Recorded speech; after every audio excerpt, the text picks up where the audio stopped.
يا دعاة رب السماء يا من صنعتم في الأرض نورا يا قلوبا فيها الوفاء بشراكم اليوم سرورا.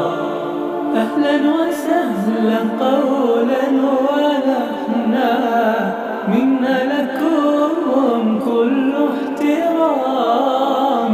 أنتم بنيتم أنتم زرعتم بهمتهم حب الله